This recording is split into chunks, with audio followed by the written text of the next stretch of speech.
welcome to our presentation. And my colleague is Andy Pace, and he'll explain who he is in a moment. He's the real expert and the brains behind this operation. Actually, I'm just the front guy for today. The process is going to be is I'm going to explain a little about the Crowd Wisdom Project, a little bit about myself. Andy will do likewise. We're happy to take questions as we go along. You know, it's whether there was 50 on this call or just the 6 of us or 7 of us here. Ask away. Either ask it in the chat and send it. If you don't want to broadcast a question, you could message it straight to Andy, and maybe you can answer it that way. Or if you want to put your mics on and ask, do so. As it's sort of tech, don't feel like we are Andy and I are tech whizzes. We're really not. I'm so awful using technology. I've never even put a spreadsheet together. Okay, so I'm not here to blow your mind with technology talk. And if you ask me particularly about the code, I'll probably not be able to help you. But don't think there's no daft questions today. I promise you that. Anything we'll take any question, and we also won't be offended by any question that you ask as well. Like we won't be. Well, if you want to say what you're doing is stupid, we can take it. You know, we're old enough, wise enough to take that. So let me tell you about the Crowd Wisdom Project. So it was formed on my birthday as a present to myself. Would you believe it? Some people go to a spa day for their birthday, but not me. It was founding a non-profit, which is political neutral. That's what I did for my birthday present to myself a few years ago. But the Crowd Wisdom Project, it emanates from my own personal journey, which I think I ought to tell you about. Now, no doubt you'll know people in political parties. I suspect some of you people are in political parties. Great. Maybe you might know someone who's been involved in 2 political parties, but you might regard them as a little bit odd. But I've been involved in 4 political parties. Okay, so beat that. But you'll never find anyone who's been involved in 4. And I would think it's fair to describe me as, well, at least maybe till recently, as politically promiscuous. Is that a term that you'd accept? I was a conservative at school. I was brought up that way, and this is massively cliched, I know, but I studied politics at university, and guess what happened to my politics? It went very, very left wing. Over the years, I've stood for the Labour Party. In fact, I was in Labour for probably like 12 years or so, maybe longer.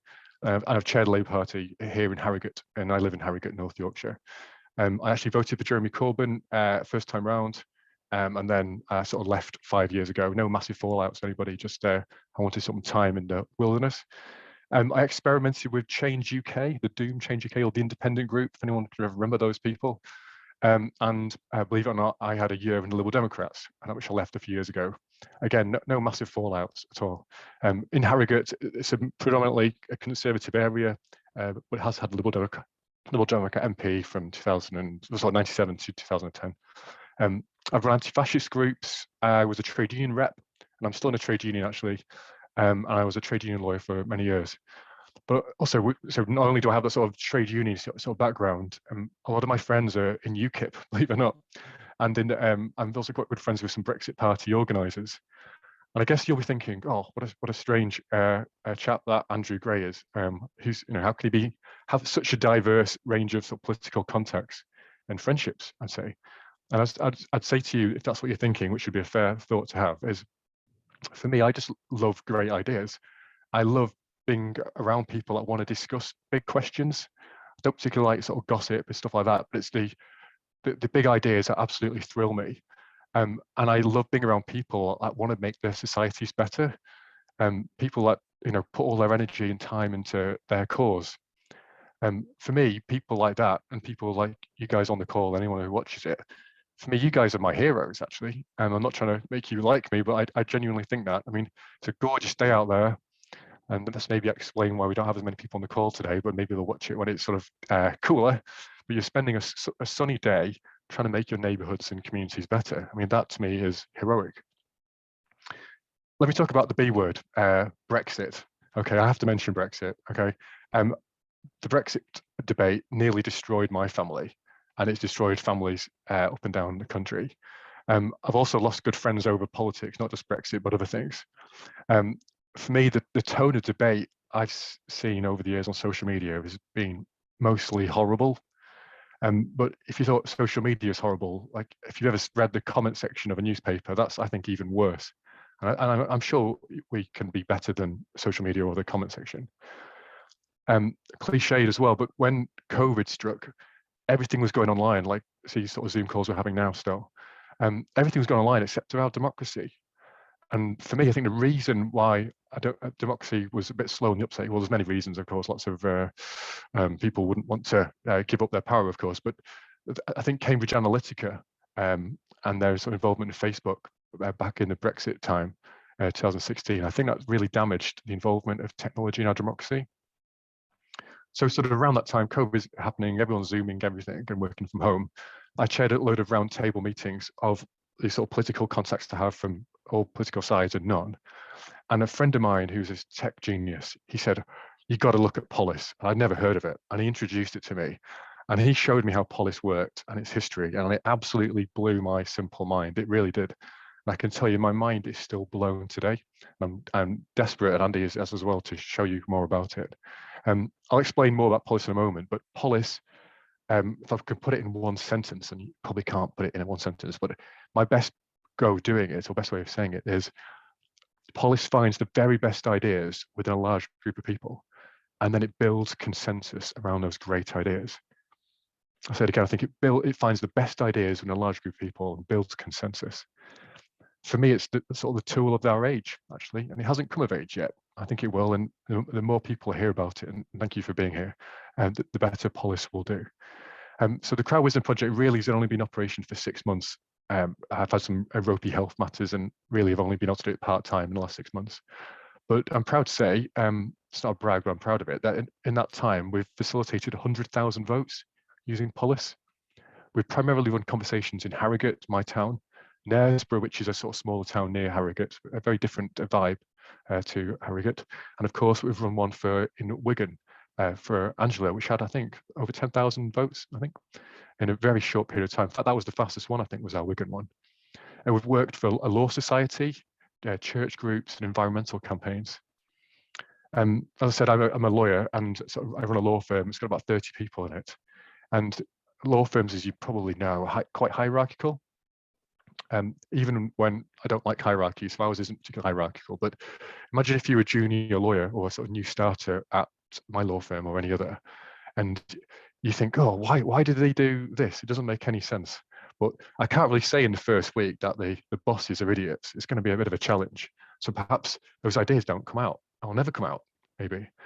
And when I used Polis within our law firm, it solved the problem. It allowed people to speak truth to power, because the way it is run is anonymous.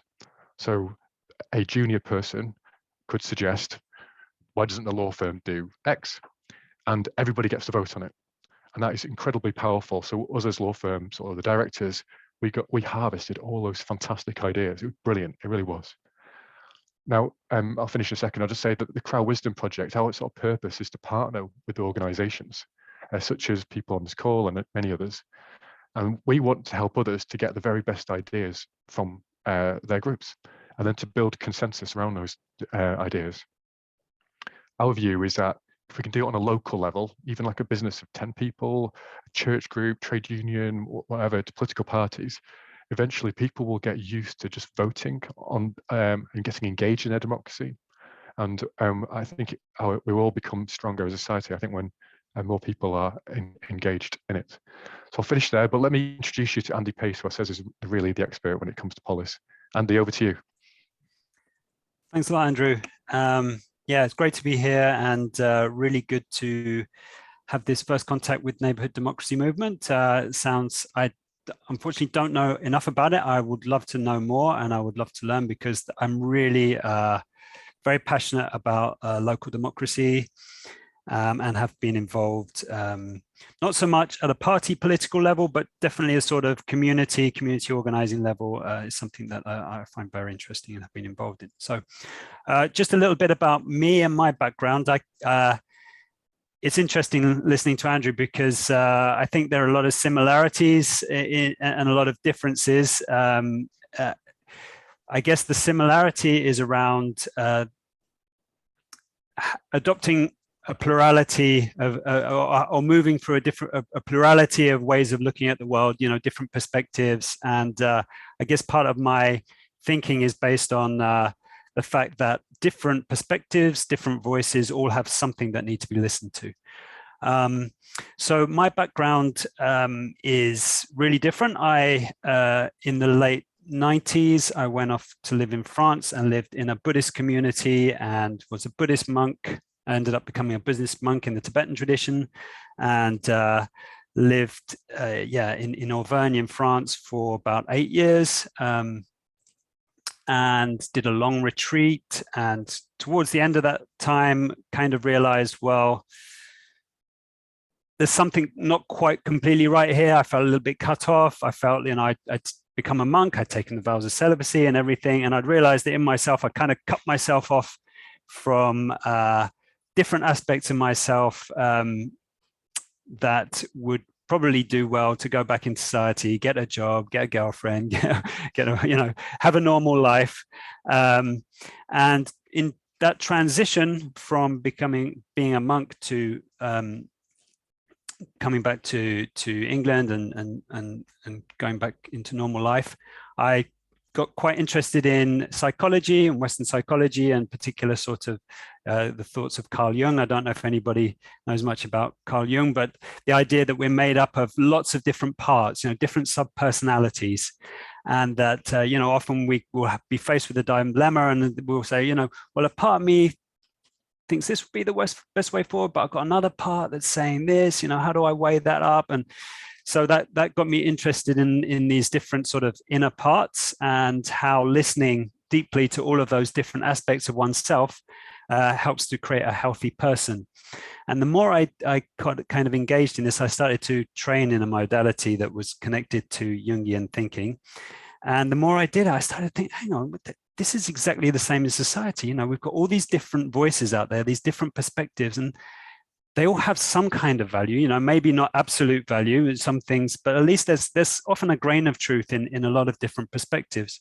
And it led me to the conclusion that a healthy society is really about listening to all the voices that are out there, or a healthy community or a healthy neighborhood is built on this sort of interconnectedness and listening to each other. So I got interested in group facilitation work, and got involved in some sort of activist groups as well, that rather than just protesting in the street, it was all about, let's create an assembly, let's get together, let's listen to the different voices, and was involved in some experiences where really it was like incredible, what I would call group breakthroughs, where having heard all those different voices, we did come to new conclusions, new ideas that kind of were mutually acceptable to everybody.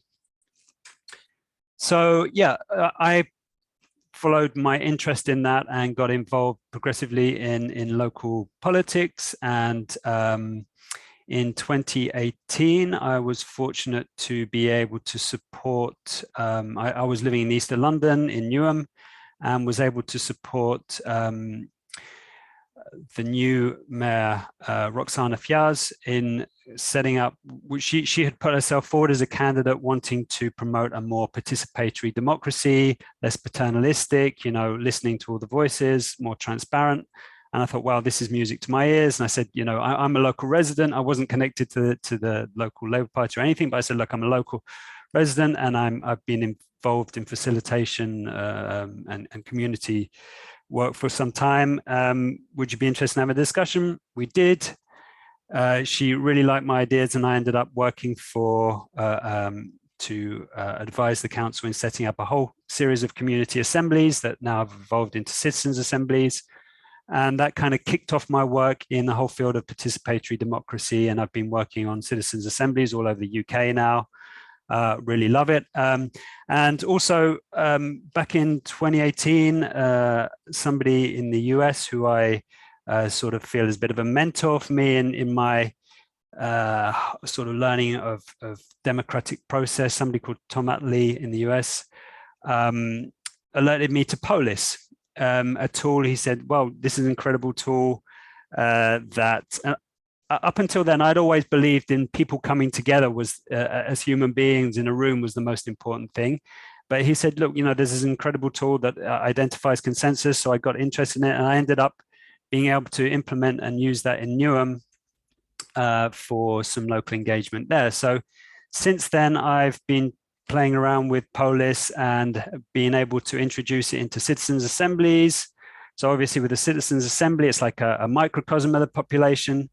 But the great thing with Polis is you can spread it out to the whole population to vote on. So anyway, I've been using it at different levels with local authorities, with citizens' assemblies, and recently in Austria, there's been a large citizens' assembly on climate change for the whole nation, and we managed to get the Polis introduced into that and set up a huge conversation there with the whole nation, and we got up to 800,000 votes in total. So that was quite interesting. So yeah, I'm here to share some of my knowledge and show you a couple of things that we've been doing and answer any questions. And yeah, just delight to be here. So yeah, I think I'll hand back to you. Is that right, Andrew? Yeah, it is. And this is the modern world, isn't it? That Andy and I work together, but we've never even met, actually, face to face. Yeah. We're Zoomers. Yeah. Oh, just want to say, yeah, that I'm being involved in the Crowd Wisdom project as well, really due to Andrew's enthusiasm. He's managed to sort of get this platform up and running and bring people together, and we're even looking at how we might develop it. So this is just really a lot of gratitude to Andrew as well for sort of bringing people together around Polis. So yeah. Cheers, Andy. Thank you for that. So before I just give you a very quick history lesson of Polis, and then we'll show you how it works as well. I just wonder if there's anybody who would like to introduce themselves, so we can maybe tailor our talk to you, because you're giving us your time, and we want to help you out as much as possible. Does anyone wants to put their mic on and say, "I'm so and so, and this is what we do"? You don't have to, but if you wish. I'm not shy. I could. Okay. I'll do it. That's all right. So I run a grassroots politics festival that's based in Sheffield called the Festival of Debate, but we run lots of online events as well. I'm particularly interested in the potential for Polis as a way of engaging people sort of after events, after the festival. Yeah. Because there's a general consensus that events are great, they're really interesting, but sometimes there's this feeling that some of the connections evaporate afterwards, some of the thoughts, some of the solutions, some of the that sort of connectivity between groups, organizations can often sort of disappear. So and also we're interested in collaborating with lots of other kind of citizen-led festivals, both sort of locally, regionally, nationally and internationally. And we were talking about ways of how can our stakeholders potentially interact with each other. So there's sort of obviously there's citizen-led festivals all over the world. So we're thinking, maybe a kind of a shared platform space like Polis could offer some ideas and solutions there. So yeah, that's cool. It could. And Joe, you might know this, but one of your local MPs, is it Louise Haigh? I think.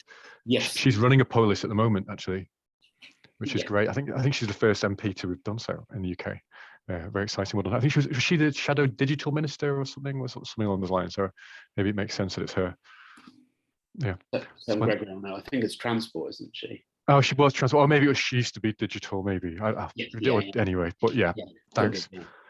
Yeah, well, thank you for introducing yourself. That's very handy. Is anybody else? Well, no, you don't have to. Anyone else? But you're welcome to take the floor. Arthur. Yeah, so I'm Arthur. I'm here from Vocalize. So we're also digital engagement, and I thought it'd be interesting to see what's happening, see if there was room for collaboration, that sort of stuff. Kind of aside from that, then I've also been involved in politics, especially locally, and a community councillor level only, which would be in England, that would be a parish councillor, and then like other things within branch in the party and things like that.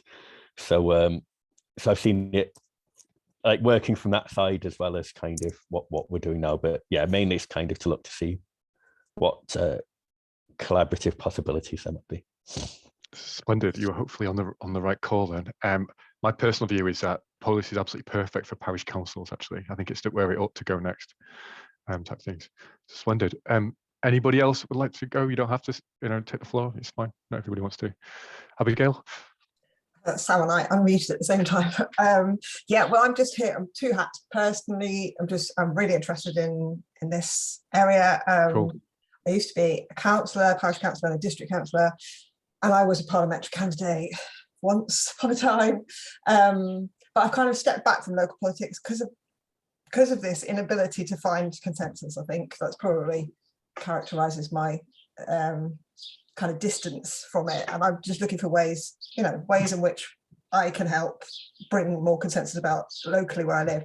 But there was my professional hat on. I work for the National Lottery Community Fund, and I'm involved in the team we're doing a strategic renewal at the moment. The process is kind of underway, and one of the big themes that's coming out is how we can engage communities more in the decisions we're making and the design of the programs and the design of our funding. And so I have no authority to be here. It's not like I've got, it's not like I've come with a mission. I'm just really interested in this conversation and the work that Polis is doing and the opportunities it might present in that space. So it's just good to get a sense of what's out there and what tools there are, and also just to know. Splendid. And I can hear the lovely birds in the background as well. I think Yeah, sorry, that's my garden just next door. Whereabouts are you? I'm in Northamptonshire. Northamptonshire. Okay. Yeah. Cool. Thank you. Does anyone else? Sam, would you like to go? Sure. Yeah. So I'm Sam. I work with Joe a bit on the Festival of Debate. I'm also a co-founder of a citizen-led campaign for a universal basic income called UBI Lab Network.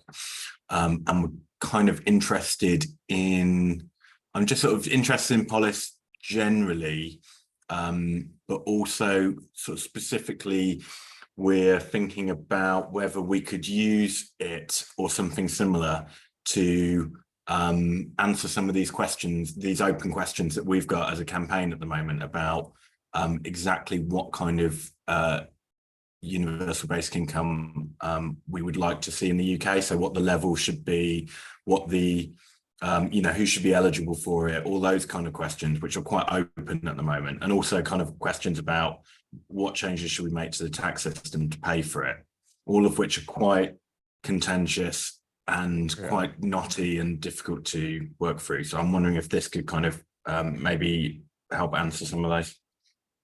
Splendid. Before you got on the call, we were wondering, or trying to remember who it was who wrote the more recent book about 5 years ago. Is it someone, Brevnik? Is it a Swedish writer who wrote the book? That's the one. It's a great book. Great book. Good. The bit about that book that surprised me, that Nixon nearly introduced the universal basic income in America in 1960s. You can't believe that, can you? Splendid. Thank you, Sam. All right, I think someone else is joining us as well. I won't jump on them straight away. I think that'd be a bit unfair. So Splendid, let me take you to just a quick sort of history lesson about Polis. I'll be quick, I promise you that. So the history is as follows, in very really simple, rough terms, is that around about 10 years ago, some incredibly capable and massively altruistic tech geniuses in Seattle, they're the ones who created Polis. It's nothing to do with me. And my job really is just to propagate it and promote it and do talks like this. Their project is called the Computational Democracy Project. And like I suppose a lot of these tech projects, they have like a Zuckerberg or a Elon Musk figure. In this case, it's a gentleman called Colin Magel. I think he was the main creator of it, but there's others as well. And they're the ones who we can thank for their work. I think what they saw was that in the technology was enmeshing itself in all areas of our lives, but not really in politics. I guess like I said about Cambridge Analytica, I guess the brightest minds were probably trying to sell targeted ads to whichever group of people to try and shift their views. And they thought, surely technology's got more to offer the world than that. There is this whole sort of tech for good movement as well that you might be familiar with. I suppose I don't know this exactly for sure, but this is my understanding, is that when these forefathers of Polis, this Colin, Magel and others, when they were thinking about what to do, they remembered what the voting system was like when it was first created. I'm sure you vaguely know that democracy originated in ancient Greece, And Polis, I think, really means city-state, and I guess that's where sort of voting comes from. I think Andy might have an image of he might help us to see what it's like voting in ancient Greek times. But it just a picture speaks 1,000 words, and of course, what you can see is it's hardly representative. It's only men voting, no women, and obviously no slaves voting. And this is at the Acropolis, and what you'd have is debates that would take place, and everybody could vote, and it was one person, one vote. And either you'd vote with your hand up, or you'd vote with a pebble, and you'd put a pebble in a container to mark your vote. Pretty simple stuff.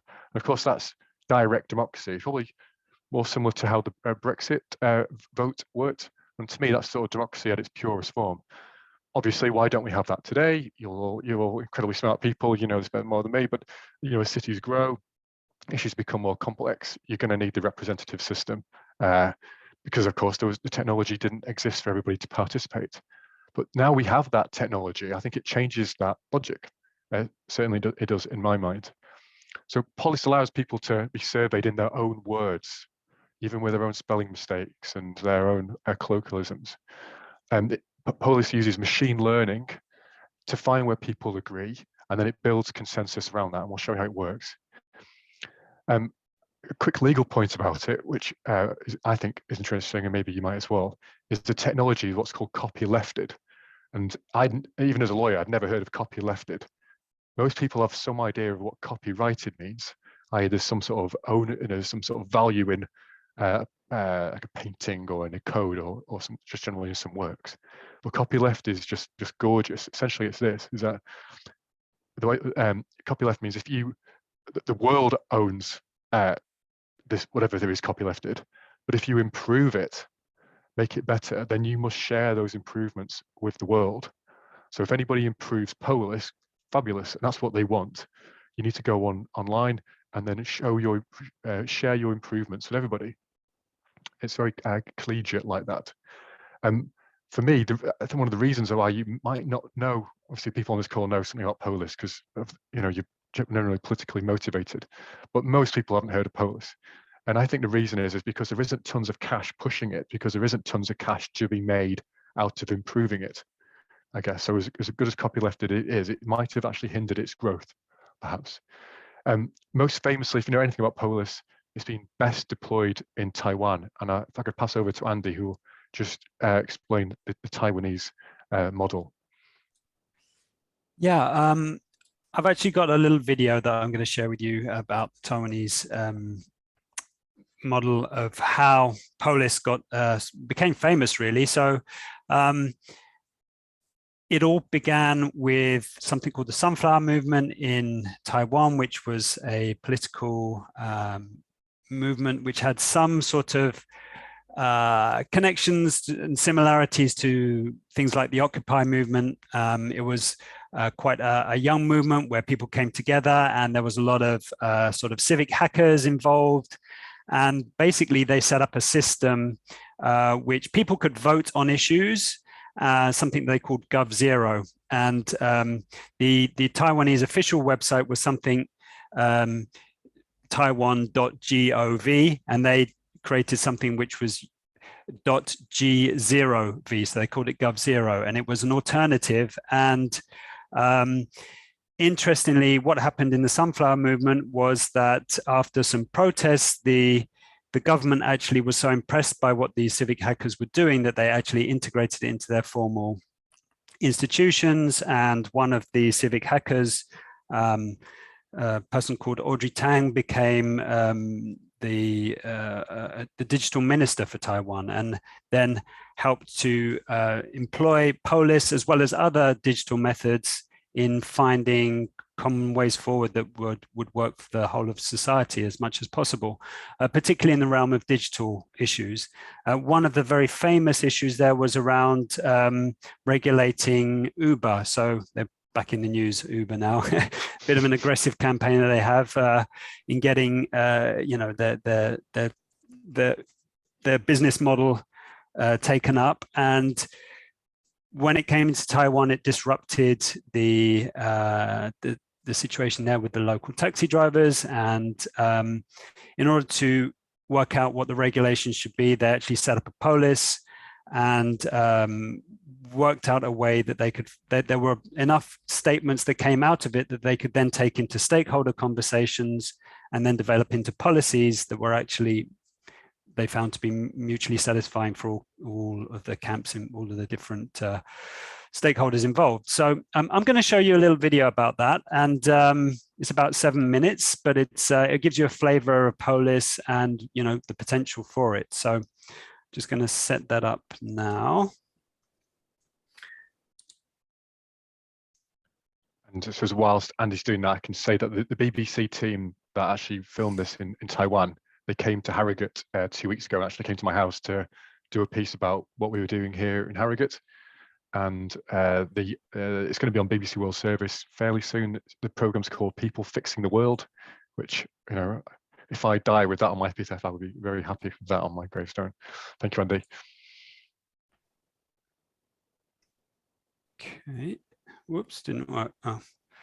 Can you see that? Is it still? There we go. I can see it. Yep.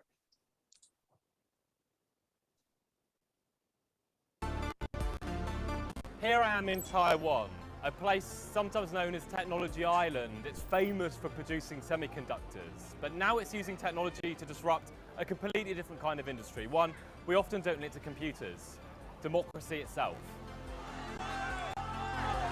The disruption began with the 2014 Sunflower Revolution, when citizens stormed the Legislative Yuan, or Parliament, after trade law was brought in. Like Brexit in Britain, it split the country in half, not least because many thought it brought Taiwan too close to China, but mostly because they felt their views, their fears, were ignored by those in power. Amongst the crowd was a new kind of protester called Civic hackers. As well as marches and banners, Civic hackers used the power of computers and data.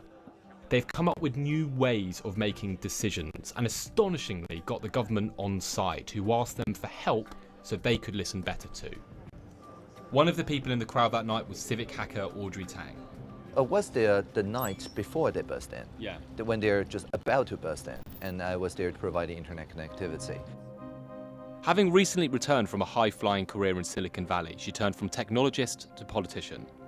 Describing herself as a conservative anarchist, Audrey became the youngest member of Taiwan's cabinet and the world's first transgender minister.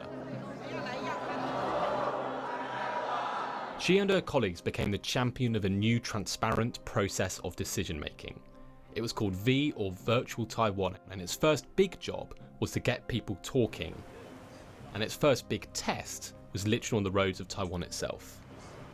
It all started with Uber, just like the one that I'm in here now. The company moved in, it was trying to get more of a share in Taiwan, but like in so many other places around the world, it was disruptive. It was disrupting laws and regulations, and no one knew what to do.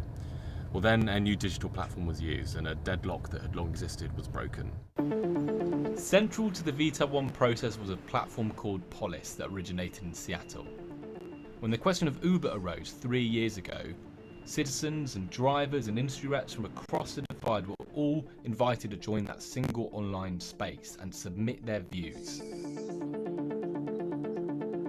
Polis would then bunch them up into clusters of similar attitudes. So what is this amazing digital solution?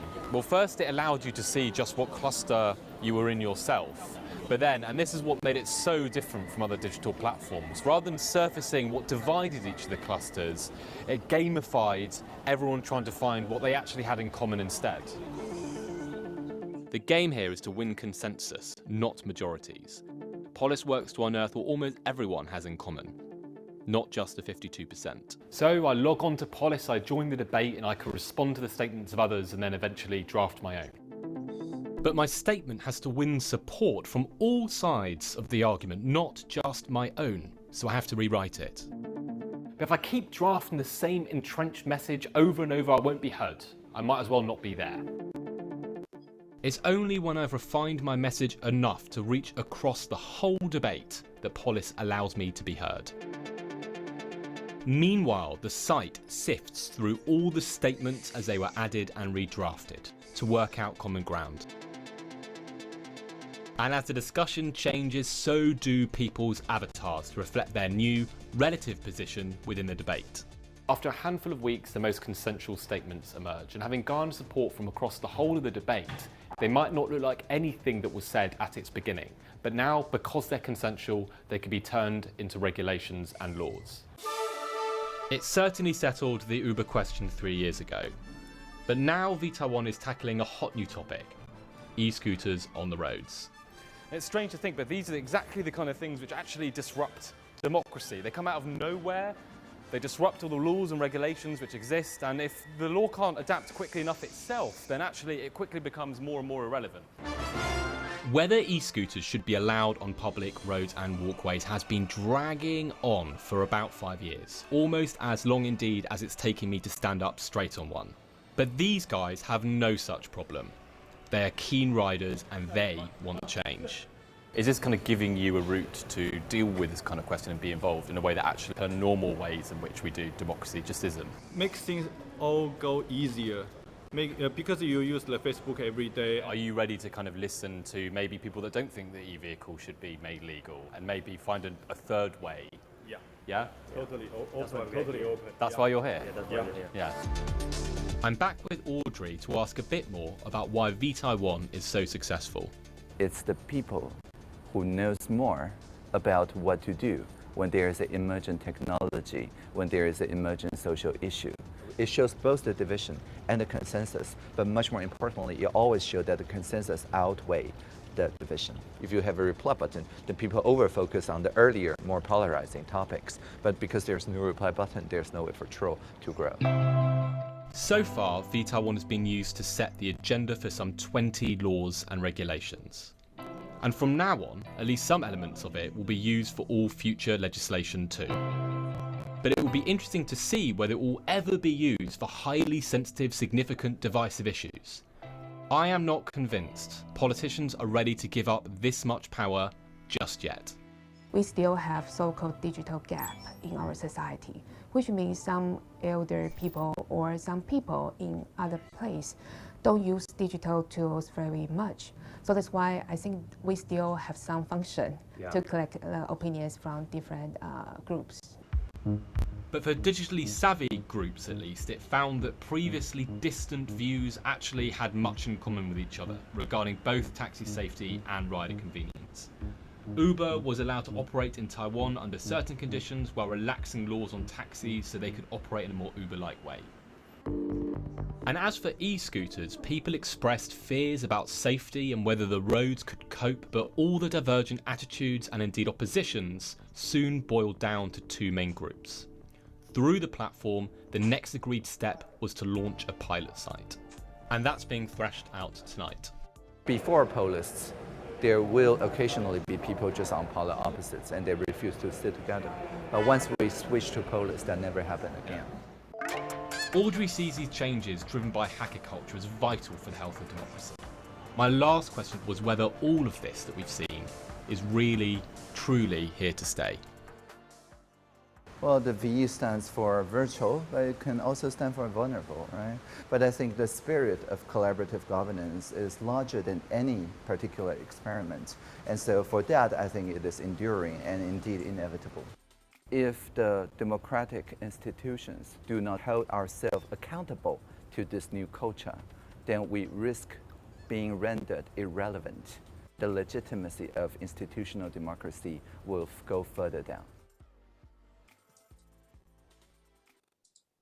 Thank you, Andy. Thanks for sharing that. Some things I take from that is I think Taiwan dealt with COVID pretty well when it first came. I think it's worth saying. I wondered whether their way of sharing ideas might have anything to do with that. I don't know. Maybe there's a PhD thesis in that. Sorry. Don't worry. Don't worry. I like the point where you saw the people saying, "Oh, it's opened my mind. I can see around an issue." I found that very potent. And in a moment, we'll come on to show you how we're using it here in the UK. But you will have seen there the avatars we're not using it with avatars. We're doing it in a more we're doing it purely anonymously, so we don't know who's voting on what. So we sort of remove that risk of GDPR issues and attacking people and so on and so forth. But the point also I take from it as well is, do politicians really want to give up power? And there's also the very fair question of the digital divide. If you're not really online, does Polis listen to you? And that's why it's not looking for majorities, it's looking for consensus. Andy, is it okay if you just open the Harrogate District Consensus website? Because this might be, I would hope this would be interesting to our audience. If you could share that, that would be lovely. Thank you. You can see which of the two of us is the more technologically gifted. Yeah. Here we are. I hope you can all see that. Splendid. Thank you very much. So this is the Harrogate District Consensus. So this is like my pet project. It's in a way, it's part of the Crowd Wisdom project. It's a WordPress website, really simple. And we've got 21, or we've had 21 conversations. 2 of them are closed, but sort of 19 are open. So you can see them all there. Essentially, I came up with some of these ideas and then we pushed them on Facebook and they're in local newspapers and what have you. Andy, would you just click on, for example, actually where it says view all conversations, could you click on that one for me, please? Sure. Thanks.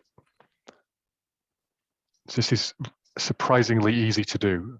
Any WordPress website, you put some code onto it, it is simple. Even I could do it. So if you, Andy, if you look on the first column, about 4 down, there's one called Pinewoods versus Harrogate Springwater. So this is a big question. So if you know anything about Harrogate, and we've got, is it Joe in Sheffield? He might know Harrogate. It's a spa town. We're famous for our water. You might even drink Harrogate Springwater yourself. There's a big debate here in Harrogate is whether some woodlands which were planted by children should be demolished to make way to increase the size of our most famous export, Harrogate Springwater. And obviously it creates plastic bottles. And to make it more interesting, the trees were planted by children, actually. And the higher the turnover of the plant, the lower the council tax is here because the council actually own the land. So it is an interesting one at a time of a cost of living crisis. So we've partnered with a campaigning group who campaign about Pinewoods. Now we Crowd Wisdom Project, we take no view on any of the conversations. We do not have a view. We're here to facilitate a conversation. But on this one, very simply, as a Polis, this is Andy. Andy could vote on this, which is one of the quandaries. Andy's obviously not in Harrogate. I don't think he's even been to Harrogate. This is a problem with Polis. I'm pointing out on its default. So there's a question there. Somebody anonymously wrote, so we're not attacking anybody. As this site is designated asset of community value, it should be protected. And then you've got a chance to vote. Either agree, disagree, pass. I don't think you'll mind particularly, Andy. I don't know whether you have a particular view on it. You are allowed to express a view. Well, maybe I don't know. Do you want me to okay, vote? Well, just press pass then if you're not sure, and you'll see how quickly it goes on to the next question. Bam. Yeah. Next one opens. There we are. The profits, and it said PLC now. It was a Harrogate company. Someone has written, and who knows who it is, has written that. I have no idea. We can't possibly find. The profits of a French corporation cannot be allowed to override the damage to its environment and pollution caused. And if you could scroll down a little bit, you'll see how Polis is mapping people. And you can see here, there's no real avatars, but you can click on the particular questions and see where you are on these particular views. So that's just one of the conversations we've got. It's one of our most powerful ones, and we've had 650 voters in a short period of time, about 15,000 votes. I can't remember which. Andy, could you go back to the tab that says local elections? Because I think this might be of interest to our audience as well. We'll show you more about Polis in a minute, don't you worry. And we'll set one up as well, so you can have a go at one. So there's a tab. No, sorry, the sort of back to the home screen, and there's it says Harrogate elections. The third on the services. Yeah, that one. Yeah. So what we've tried to do is, having a Polis conversation is easy, but we had elections in May, and we added every single candidate there's like 90 odd candidates to a platform, and we reached out to all the political parties and the independents and said, could you send us the photographs and the spiels of any of the candidates. Do you want to click on someone who's actually populated their face, Andy, just as an example? Any of them will do, doesn't really matter. Margaret Smith, yeah, I know, click on her, that's fine. So she's a Labour candidate, so Labour sent us their profiles. And if I'd had a bit more time, we would have badgered the politicians a bit more than we did to get all the candidates on. You can see we didn't populate it with all of them. The Conservatives did not send us any of their candidates. The Independents refused to. The Liberal Democrats, Labour, Yorkshire Party, and the Greens all sent us their candidates. And you can sift people via ward or their name or what have you. What we did then was, when we had these sort of 90,000 votes about that time, we sent all our polling data to all of the candidates and said, here it is. This is what people of Harrogate are thinking, and we tried to connect people to power. So anyone can vote. You know, you can be under 18 and vote, but why can't you not influence your representatives? So that was part of the idea. And Andy, if you could go back to the main page again, I just want to show this final idea of what we did when we closed the conversation. And this is a particularly topical one today. If you've seen the news today, you might have seen as I think Wales, I think Arthur might back us up here, is going 20's plenty, or going 20 miles an hour default in their towns. So Andy, there's a, maybe if you scroll up a little bit higher, there's a, this one here, splendid. Okay, so this is we call it a closed conversation. So a conversation can last as short or as long a period of time as you wish. So if you had, was it running the events, maybe you want to close it after 2 weeks. You know, it might have run out of steam after a period of time, but some conversations you might want to keep open for a long period of time. So here at Harrogate, we were asked by the 20's Plenty campaign, can we run a Polis? I say we were not supporting their viewpoint that they wanted 20 miles an hour. And this is what we got. We got the Polis, you saw those questions. We had it in lots of places, including on local newspaper sites, which is great if you can partner with news outlets. And when we closed it, you'll see that we had 439 voters, and they in total voted 13,000 times. And those 439 created 114 statements. And this is, to me, this is the most exciting bit, which gets me all goose pimply, is those people voted on average 30 times. So they were voting either agree, disagree, or pass 30 times on average. So you might have some people actually voting 100 times. So they are looking, the whole process would be is they are thinking around a subject in detail. When we then closed the conversation, we then sent it to a data scientist, which you don't need to do, but this is how we did it. And the data scientist used his own sort of format for coming out what were the consensus points. And you'll see there were the three there, 2 in green, 1 in orange. The consensus number 1 was that whether or not you were a petrol head or whether you believe that we shouldn't even have cars, the consensus was outside of schools, 20 miles an hour should be the default, which really sounds so blooming obvious, doesn't it, when you think of it? I mean, like, why isn't it so? In my town, it just isn't. Next one, people think that pavements are of sufficient depth of coverage. Probably a more tricky one for a council to implement, but 20 miles an hour sounds easy. And then the weak consensus, see that in the orange, that generally people want to see a greater use of road calming measures such as flashing signs. They're very popular around here. In North Yorkshire, there aren't many speed cameras actually, so maybe that explains that. So obviously the 20's Plenty campaign group, they would want it to say that the consensus is that everybody in Harrogate really wants 20 miles an hour zone throughout the whole of the town. And that's not what it came out to be. It was those 3 things. So Andy, if you could scroll down a little bit, after the analysis, we published the data to everybody because we believe the data is everybody's. Sent it to all the parties, put it in the newspapers, and then we asked the candidates what they thought. Sadly, there's lack of time, resources on my part, we only had the Greens, Julian Charters and Yorkshire Party reply. But you can see, I guess, what we're trying to do in future elections is connecting people to power.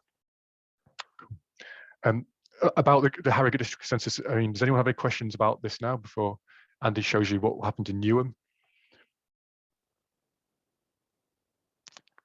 Yeah, I would say, far away. It's all really impressive, looks really good. Is there any examples of where in Harrogate where any of these recommendations or a kind of consensus that has emerged out of this has actually been put into action? It's a great question. And it's what the BBC were on about when they came to my house. Were like, can you show me that it works? Can we show me it works? So not like your question was an aggressive one, but sort of to defend it, it's still new. People are still getting used to it. First thing. Second thing is, when we sent this information to the council, we've had no response. They've not really even acknowledged it as a start. I think partly that is when you've chaired the Labour Party in an area that hasn't had a Labour councillor for 30, 40 years, you can potentially, as a person, this is a lesson for everybody, you can become quite toxic in other people's eyes, even if you regard yourself as open-minded and willing to work with everybody and so on. The person that fronts it is incredibly important. So I think that is a downside that I personally have experienced here. When it came to the parties, though, I saw changes in their leaflet literature, but I don't think any of them will actually admit to it on camera or online. Oh, I followed the data, 100,000, 90,000 votes, and therefore we changed our literature. But I saw that in the Liberal Democrats. Liberal Democrats, I think, were more willing to, probably more, not to praise them, more open-minded, perhaps less ideological, and they saw the stuff about 20 miles an hour outside school, and that started appearing in their leaflets around here. And I guess because we only had like about a couple of months before, we've really been going since February, and the elections were in May.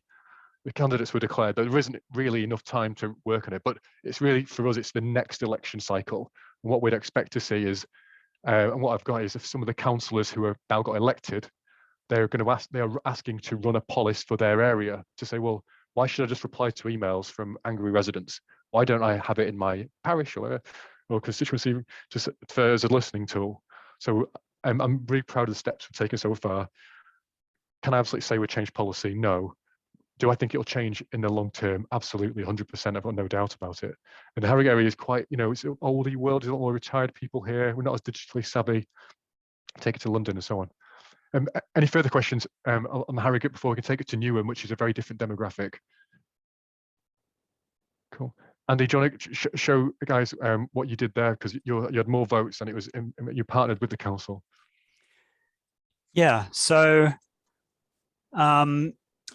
as I mentioned, I did a fair amount of work with community assemblies in Newham, and then they were wondering whether a similar kind of format could be brought into reviewing the parking strategy in Newham, which I'm sure wherever you live, parking strategy is a highly contentious issue.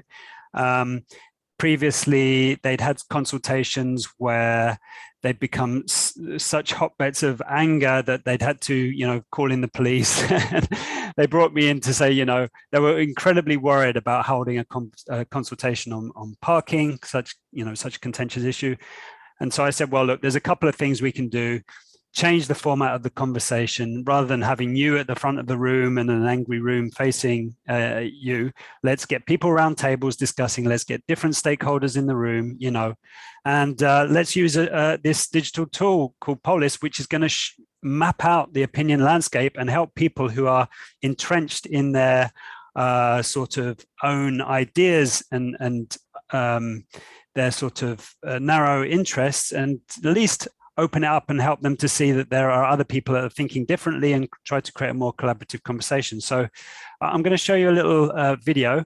One of the things that we tried to overcome in Newham was precisely this fact that a lot of people may not either have any interest in going on to Polis to vote about parking and transport issues, or secondly, they may not be digitally savvy. So what we did, we took it out to people. We went to underground stations and markets and got people voting on iPads. So we helped people to vote on Polis. So it's a little video I made, or I got a videographer to help make. So I'm going to share this. It's just about 2.5 minutes long. It starts halfway through. So.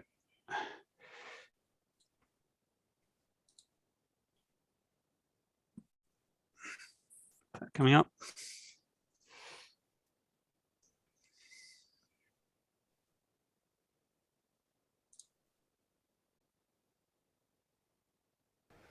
I've been moving around the room, listening to different people's views and opinions, and some of them are really opposing each other, But the one thing that is doing is opening people's minds up to the fact that it's not just about their situation, it's about the bigger picture, and seeing if we can all come to a way forwards that delivers both our overarching aims and strategies, but still enables them to deliver and go to work and do the things they want to do, but also understanding that it's not just about what they individually want, it's the needs of the whole street, of the whole neighbourhood, of the whole borough.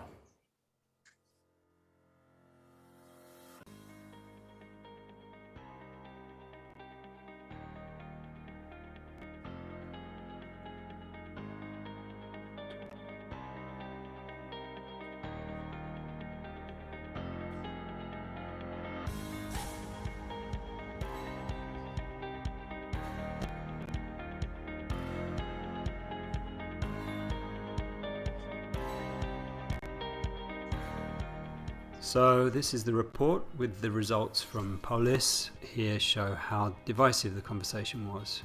Got consensus statements here, things people agreed on, and then of all these 350 statements, then we got the statements that they were more divisive, that people didn't agree on.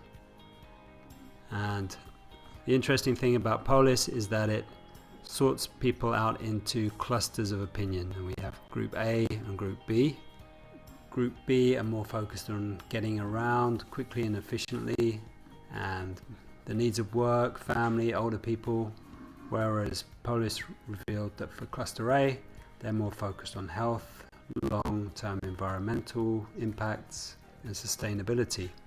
It also shows us that there are many shared needs and concerns, that everybody in the borough wants safety, they want a pleasant and greener environment, they want well-maintained streets and pavements. These are some of the things that everybody shares as concerns, and this is what came out of both the online survey and the forums.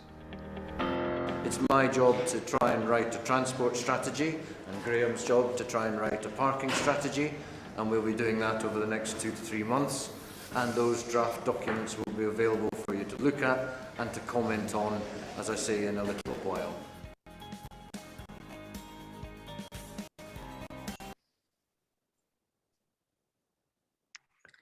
So that gives you a little idea of how we ran things in Newham. Can people hear me okay? I can see that my Your internet was a little bit hazy there, I think, but yeah, I imagine everybody got the gist. Good, good.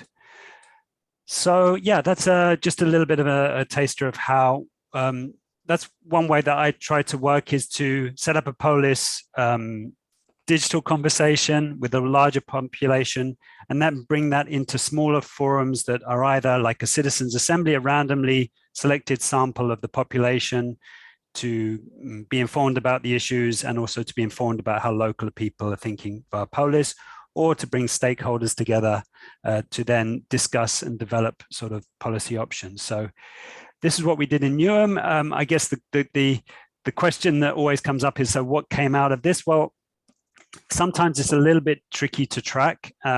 What it certainly showed was that there was quite a strong sentiment in Newham that was against any kind of changing of the parking restrictions, against sort of anything that might restrict car use in general. But it did show that there was more favorable thinking towards parking permit charges based on emissions. And I think Newham have moved towards that now. So that was something that did inform that. And it did inform a lot of the thinking around the general transport strategy that was created around public transport, active travel, things like that. So yeah, sometimes what my experience so far with Polis is that it's, like Andrew mentioned, is sort of, you can see that it's affecting things in a subtle way, not necessarily major legislation like in Taiwan. But it is having some kind of an impact. Anyway, so I'll open it up to others who have any questions about Newham or anything else that may be interesting. And then we will run a Polis in a moment if you're up for it. Yes. Cool. Andy, would it, whilst people are sort of getting their heads around any questions, could you just open the Wigan Polis and I'll ask Angela about it. Just 3 points for me on what you saw in Newham versus Taiwan. Obviously, you've got the big scale in Taiwan influencing policy on a bigger level. But for me, I think Polis is most potent on a local level. I really do believe that, even in a company, trade union, and what have you. I think that's where I think it has greater strength in my personal view. I think in the future, the next stage is going to be using Polis to choose candidates. Not 1922 committee, you got 20 MPs or 30 or whatever the next round is, I lose track. I think you are going to be, what sort of traits do we want out of our candidates, what policies and what have you? And then the candidates, I think, are going to be picked by Polis. I think that is the natural development stage with it. And I suppose, and a last point I guess I'd make is one of transparency. Is my view is just to be transparent. We will share the data to everybody. Even if the data isn't what you want it to be, like on the Newham, did the let's not go into it exactly, but maybe the councillors wanted it to be more healthier, removing cars and what have you, but that's actually, it's not what comes out of it. But to me, that's democracy. Yeah, people have intelligently engaged with something, and the answers it spits out isn't always what the people in power may want it to be. Splendid. Angela, do you want to just say anything about the Wigan Polis and how we came about it and how you shared it and so on? Yeah, I can do. I'd been part of a campaign group in Wigan, which really we knew that we didn't have much ability to change it. Wigan Council had signed a deal with developers for the town centre, and I came about across policy at the time when it was at the back end of the decision-making process, and I thought it would have been really useful to have had it at the beginning. So I just used it with the kind of campaign group and via our Facebook groups that we have to see, to find what we would have agreed on what we would have, because it was very, very contentious. And there was a lot of kind of promotion of divide, really. So just to see what were some of the things that we agreed on. And then we shared that with the council at the end. But like for the first time using it, we got a really good response, as Andy said, over a short period of time. So what we're doing with it now locally is we're trying to test it out with things that we really have got control over. So as part of our neighbourhood plan, exploring like kind of the type of place that we want to live in, the type of community we want to become, and linking that to with the participatory budgeting stuff that we've got going. Because we think that if we can provide really good examples of people getting involved on a very hyper-local basis, then that will help us make some shift with the local authority in terms of building that into some of the systems. And so our kind of local stuff we're aiming to have done by September of this year. And then once we've had a think about how that works, we're definitely going to start thinking about like when everybody's out at the next election and what we start kind of using this to talk about or to generate conversations about in the local area. It was really easy to use. I mean, there were some people in the group who felt like they didn't really like the fact that it just pulled out opinion groups.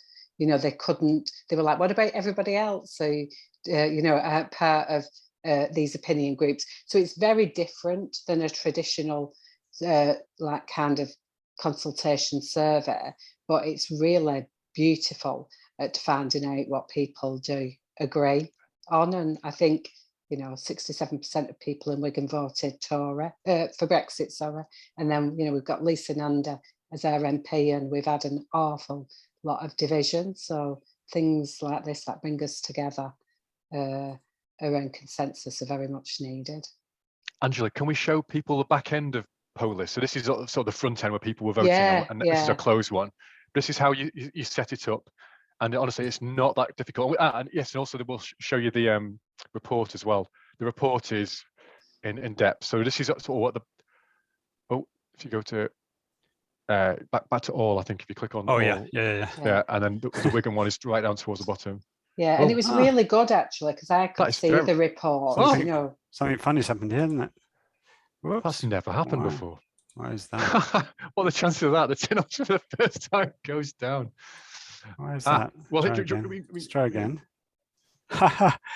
Very strange. I could find it, maybe. I have it open. Why is that happening to me? Should we look? We can look at the report in the meantime. And if you open Yeah. the report, you open the report, and I'll find the So the great thing, page. I'll just quickly talk through the report whilst Andrew's trying to find that. So as we can see here, this is something that happens almost every conversation, is that all of this is called a B-swarm chart. So to the left are the consensus statements, to the right are the more divisive statements. It shows something really interesting, that people tend to agree on issues a lot more than we think, and that there is, of course, there is polarization, of course, there are differences in society, but we human beings do agree on a lot of things, and Polis brings that to the fore. So we've got in the report, it will show the majority statements. So anything that has over 60% votes will come out in these statements here. So anything that got over 60% either in agreement, in the overall of everybody that voted, over 60% either agreement or disagreement, that appears in this chart, this majority table. And there's a question now, it might be useful to point to. Sam's asked, what's the most divisive one from that? If you scroll a bit. Let's have a look. Let's see what that was. The galleries is no longer fit for purpose, and its demise is down to the people of Wigan, not the council. Ooh. That's so funny. And then the second most divisive, the proposed entertain and leisure ideas, cinema, bowling, golf sound good. So split opinion on those two statements there. But be prepared to see how much data is produced just from 227 voters. Look at the value in this. And just imagine if you then add it 1,000. So then the machine learning analyzes and see how people voted. There's a group A that was the larger one with 144 participants. These are the statements that characterize them and how they voted similarly. So they were all pretty much in agreement. Having been to the council meetings, was disgusted the way Wiganers have been treated and have had no say in the demolition of the galleries. Wigan Council do not represent Wigan people. So in general, this group A are sort of, feeling a little angry at Wigan. We thought Group B were council employees, actually. Right. So Group B were completely the opposite, and they were sort of defending the council views. When they say things like, "I personally lost faith in any decision making for Wigan," no, they say disagree to that. The council should put a stop to the redevelopment plan. No, they say no. So this could be council officers, councillors, the local party that's in the administration. So and it really illustrated that if you got enough people involved in this, there's far more citizens than there are council employees. And a lot of these decisions have been pushed through on very, very dodgy consultation processes. So you can really see how it can, be used to kind of really sway, if you think cleverly about it, some good. So there we've seen what we usually are aware of, the polarization, the division, all the things that we hear about in political life generally. But if we go down here, there's some different options. If we click on group informed consensus, that means it's going to show statements that both A and B agreed with. So here are interesting things: a mixture of shops, eateries, catering for, and a hub so locals and visitors learn about the history of Wigan, its people in the town. People agree on that. I'd like to see a town centre where children, families, and older people can be together, doing things together. We need a vibrant market, opportunity for pop-up stores, places for people to park. There should be more independent shops. Wigan Council should consider ethics when awarding contracts to companies. So, people in B are also in agreement on that. So these are points where either, things are already happening, or they could be areas where you can start to build a conversation around, okay, well, what do we want the town centre to look like? It just gives you an example there of the group informed consensus. So, Andrew, what else are we going to try? Well, if you just scroll down to show people like where it goes all the way to the bottom, like there is, right? Yes. Just to get the scale of the data, I guess it's huge. I was just going to say one thing that I always think that Polis, you know, often you have an opinion poll on something. So the amazing thing about Polis is that it's the community creating their own opinion polls. But look here, we've got almost, I don't know how many 100 mini opinion polls on each of the issues. The one thing that is, go for it. Go for it. So let me answer Susan's point. Thank you, Susan, for the question. How do you know that they're unique participants? Super question. So the way we run this instance of Polis, and really how it works everywhere, is that Polis dumps a cookie onto your device, so that if you answer the first, say, 30 questions, then or statements, and then more statements are added, you can go back on and not vote on the same ones again. So it should, the cookie will ensure that it should be unique people. You can, of course, if you really want to be like Russian botty about it, so you know, try to spam it. If you really wanted to take over the Wigan poll, I suppose it is possible to do that. But that's not what we're not looking for. Majority, remember, as well. So it matters a little less. We've not, you know, it's very foolishly, we've not shown you how you write statements, I guess. And Andy, do you want to? Does your back end of Polis work, or shall I use mine? Let's try again. There's a question from Sam as well that I'd like to address in a minute as well. Go on, do you want to address that one? Just quickly, yeah. Sam says there's a potential flaw, which is the statements all groups agree on bland truisms that don't really tell you anything. And I think there is there is truth in that you do get a lot of statements come out of it that maybe don't move you forward because they're kind of maybe lowest common denominators kind of things. And that is where I think it needs a little bit of, sometimes a little bit of a prompt. This is something that I think somehow into the Taiwan conversations, they were able to add this gamified element of going back to people who'd already voted and say, look, hey, can you find ways forward? There are statements that divide people. Are there more nuanced statements that might bring groups together? So Polis in itself is just a tool, and I think there are ways that we can sort of add questions or input into it to try to improve things. But yeah, I do take your point, Sam, on that can be something if you aren't skilled enough in developing the question somehow, that might come out. Andy, I'm conscious of time. Do you want to just quickly show how you created Polis? You can do it very, very quickly as well. Let's see. Faster than a Survey Monkey one. Here we go. Yes. So here we are. This is how Angela created it, essentially.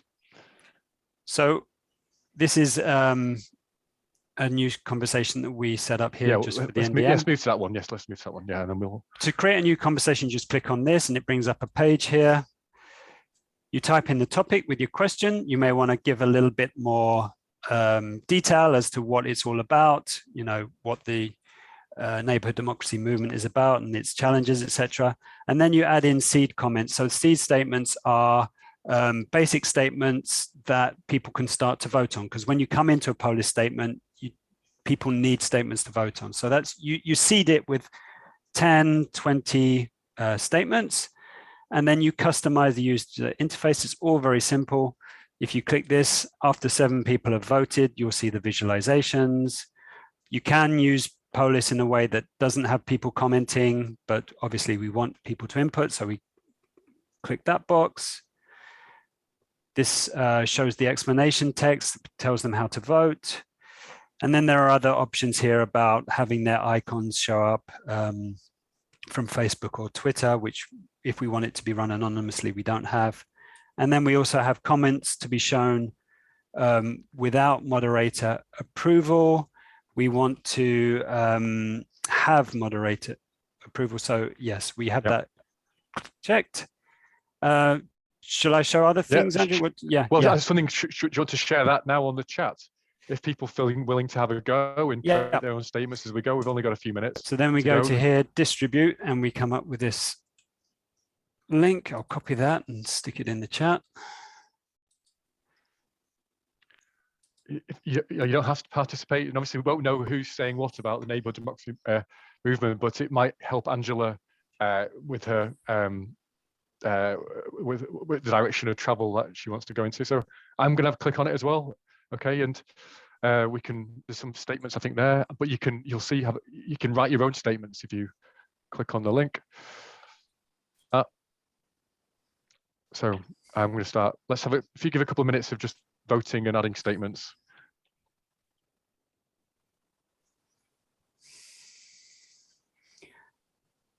So at the moment, I'm looking at the back end. There's a page here which says for moderation. At the moment, I can't see any statements that come in, but we'll see if that changes.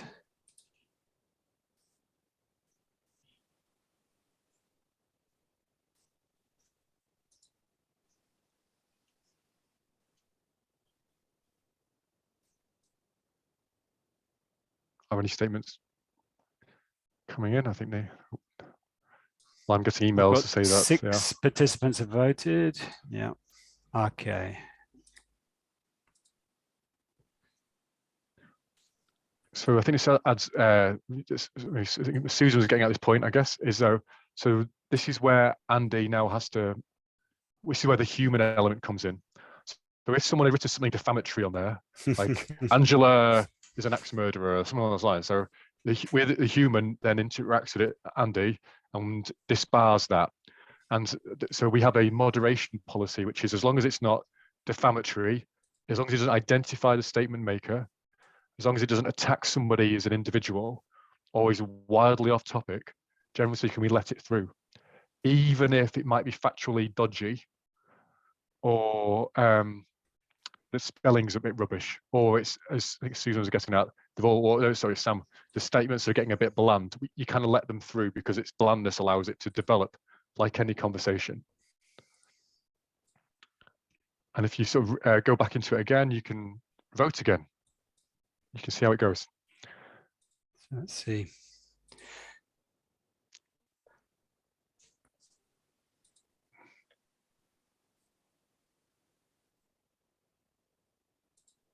Well, I can see it in real time moving as well.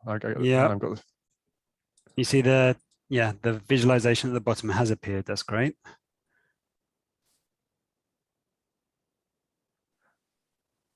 I suspect everybody's got the gist of it so far. Angela. Great.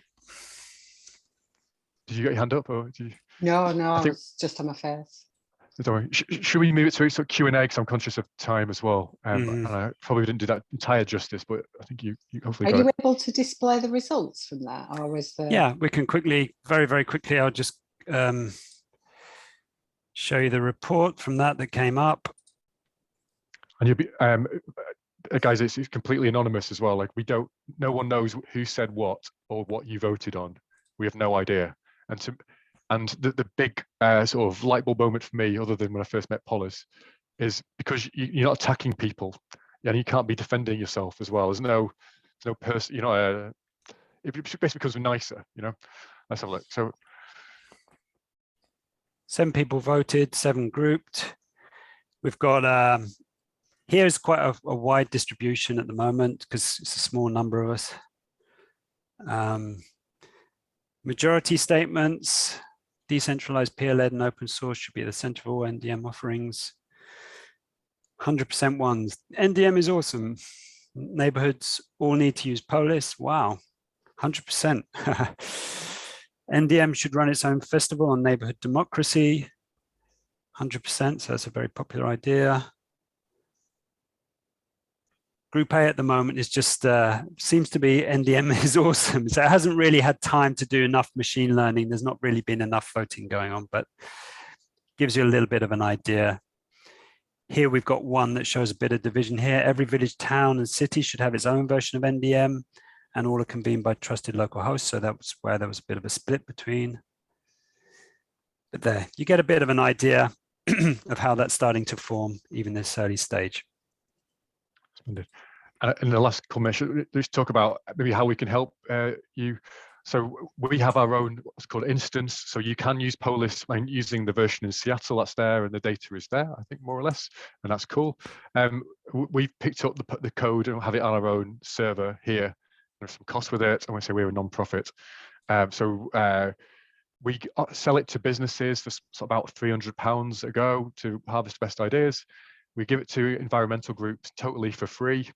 And for community groups, we either do it at half price, which £150-ish per conversation. But if you don't have any cash, we basically let people use it. We really want Polis to be just proliferated as fast as possible, and to help us to maybe improve Polis into Polis version 2.0. So very happy to, if you've got no money, contact us, we'll give it a go. If you can help us to fund our costs, because there's a lot of tech costs go into it, that would be wonderful. And I just want to say, on behalf of Andy and I, thank you for joining us, and the questions were great, and I'm happy to take any more.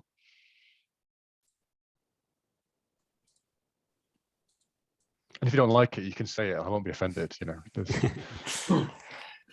That's democracy. Yeah. Have we got any final questions before we draw to an end of our 90 minutes together? Comments? I've got a question. Sometimes I ask this because it's quite good at revealing other sides of things I've not thought about before. Like what's the counters or arguments against using Polis that you most frequently encounter? For me, it's not representative. So and you don't, when it's anonymous, you don't know that person has anything to do with your project. So you saw earlier that Andy Pace, who's down south, could have voted on the Harrogate district consensus. But if he'd been a visitor to Harrogate, why could he not vote on it? And as someone's, I could vote on one of your policies, and I haven't been to one of your events. So there's downsides there. And do you know that what is the split of male and female, and not going to say groupings and every other variation of humanity? You don't have the demographic data to drill down in it. And I think that is a flaw as well. And of course, if you're not digitally, if you don't see the link, or you just frankly don't want to go on computers, again, there's a problem there with that one. So I would think they are the draws. But to counter that is looking for consensus within those groups. So the majority doesn't really sort of trample over everybody else. Does that answer it? Yeah. Andy, do you have anything else? Yeah, I think you're right. I think also, I mean, it's not like, I think one difficulty is people don't often understand this. It's helpful if there's a little bit of an education around what people are doing. It's not just that they're not simply just voting on statements, that it is helping to build consensus. It's sometimes hard to educate a population around that. So that is one flaw that I think we need to tackle somewhere or another. Yeah, I mean, one specific example I've often heard about that's around pedestrianisation, that a lot of people vote against it, and then if they have it for a few years in a town centre, quite often they've gone the absolute opposite way, and it's interesting that, perhaps there needs to be, some resources. You can't just ask people to vote on a topic without maybe providing some wider context potentially. Can you upload sort of resource documents or like PDF? Is there a space within Polis where you could say, read this, or is that not something that, Polis does, or you think it should do? Oh, great question. So we had thought about, do you have a sort of videos that you have to watch before then you go and engage? And do the moderators, and Andy played the moderator role then, should he be fact checking as well, or is that a question? If you saw the Harrogate District Consensus, you can build any sort of site and then embed the code within it. So the Polis can be anywhere. You can share it on Facebook, Twitter, unlimited number of websites. So you could, I didn't do it at Harrogate District Consensus, but you must then read this before you then engage. You could frame it in that way if you wished. And that might be what you want to do. Shane. Yeah, I think it's good at like sniffing the air and like getting a general sense of what people are thinking, and then that informs your next steps, whether that's about deeper engagement or education or whatever you. I think because it has got some limitations, but I think it's got some real possibilities in the right place. The power of the moderator is a bit of a concern to me. I think it shouldn't really be in one person's hands. You'd almost need, like, who moderates the moderators is the question. So but maybe like, who polices the police? I mean, similar question, I suppose. Any others? I know we're running out of time. We'll run out of time.